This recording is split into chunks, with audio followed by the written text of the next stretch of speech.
That's a false equivalation. Who are you cheering for here?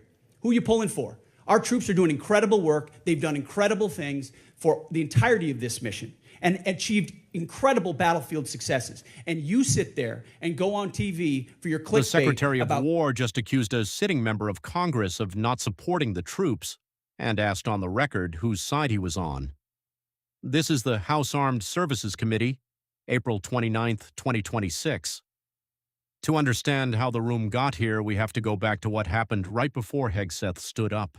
Minutes earlier, a different congressman had used his time to make a direct accusation, not about a single mission, but about the entire war. Here's what he said, uncut. Thank you, Mr. Chairman. Mr. Secretary and General Kane, let me begin by thanking the men and women of the United States military for their service and their bravery. I recognize that our service members have performed with extraordinary courage and tactical skill, and they've done incredible things that our country has asked them to. Their professionalism and selfless service are not in question and never have been. What is in question is the purposes and the strategic direction of this war. Mr. Hegseth, as Secretary of the Department of Defense, you are ultimately responsible for the conduct of the Iran war. Any unvarnished review of what is happening right now in the Middle East would reveal a geopolitical calamity, a strategic blunder resulting in worldwide economic crisis. The result of Trump's war of choice is a serious, self-inflicted wound to America. It will take years and a new administration to recover from the grave damage to our standing in the world, as well as our economy and our military. We must remember that 13 Americans have been killed in action, hundreds wounded, and thousands of civilians killed, including more than 100 school children. The risk of this conflict was foreseeable. I'm certain that the Department of Defense knew that it was likely that in a war with Iran would create an international economic crisis by blocking the Strait of Hormuz and thus stopping 20% of the world's oil. Was this existential threat considered? Apparently not.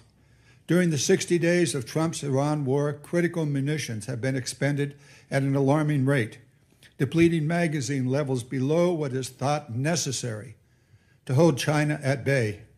It will take years and tens of billions of dollars to restock. A significant part of the necessary Navy and Marine force in the Pacific has been removed and sent to support the Iran war. Our support of Ukraine has suffered as supplies and defense systems are diverted to the Iran war. America has lost irreplaceable aircraft, radar systems, and strategic bases have been shown to be vulnerable. The continued lengthy deployment of ships, equipment, and personnel has sacrificed readiness. We know what we have lost, but what have we gained? Let's consider that the regime in Tehran is still intact, with new and more radical leadership, as are Iran's ballistic missile and drone forces, as is Iran's ability to rebuild their military industries.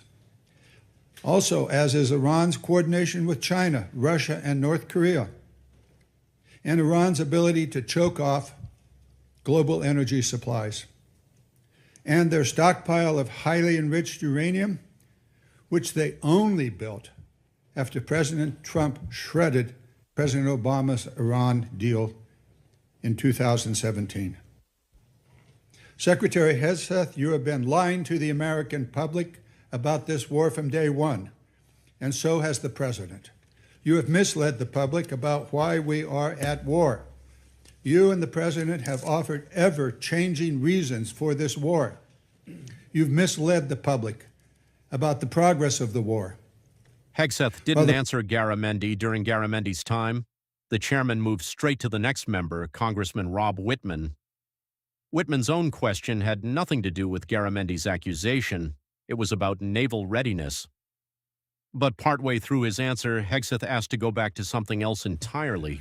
Thank you, Mr. Chairman. I'd like to thank our witnesses for joining us today. General Kane, Secretary Hegseth, Mr. Hurst, thank you so much. I want to go to a statement I've been making here for the last several years, and that is we are in the most dangerous national security position that this world has been in since 1939. And we know that it's a critical effort that we undertake to make sure we can deter through the concept of peace through strength. Ms. Secretary, I'd like to start with you. We know that peace through strength has a number of tenets. I think the most important of those is presence. And we know that the United States has the Marine Corps Amphibious Ready Group, Marine Corps Expeditionary Unit, that provides us that presence. We know there are over 2,000 Marines and an aircraft combat unit that are on board those vessels, and they let us do a number of different things. That's the crisis response team that gets to go around the world. Today, as we speak, we have 3 ARGMUs that are deployed around the world. Unfortunately, that's an anomaly. It should be standard. Secretary Hegseth, the President and the combatant commanders need maximum flexibility to respond in multiple places at multiple times to combat and deter these threats. I just want to get your perspective on your goal to make sure we have a persistent 3.0 ARGMU presence, and to look at how we're going to make sure through our shipbuilding plans that we assure that we have the adequate number of amphibs that are being built. I think that number is probably right around 40. And then what are we going to do to make sure, too, that the A-sub-O, the operational availability, is going to be at the level where we can maintain an ARGMU 3.0 with the effort we have to put in to maintain these ships? So thank you for the question, the substantive question. Ultimately, we support 3.0 ARGMU. That presence right now gives us a lot of flexibility. How reckless it is. And this When I said reckless, feckless, and defeatist of congressional Democrats at the beginning, that came after watching you say the same thing on CNN this morning, a quagmire. My generation served in a quagmire in Iraq and Afghanistan, years and years of nebulous missions and utopian nation building that led us to nothing. What we have right now, the way you stain the troops when you tell them 2 months in, Congressman, you should know better. Shame on you. Calling this a quagmire 2 months in. The effort, what they've undertaken, what they've succeeded, the success on the battlefield that creates strategic opportunities, the courage of a president to confront a nuclear Iran, and you call it a quagmire, handing propaganda to our enemies. Shame on you for that statement. And statements like that are reckless to our troops. Don't say I support the troops on one hand, and then a 2-month mission is a quagmire. That's a false equivalation. Who are you cheering for here? Who are you pulling for? Our troops are doing incredible work. They've done incredible things for the entirety of this mission and achieved incredible battlefield successes. And you sit there and go on TV for your clickbait about quagmires. It undermines the mission. Your hatred for President Trump blinds you to the truth of the success of this mission and the historic stakes that the president is addressing, which the American people support. Iran's been at war with us for 47 years. You want to talk about a forever war? For 2 months, this president has stared them down. He's going to get a better deal than anyone ever has and ensure that Iran never has. A chairman promised Hegseth a chance to respond to Garamendi.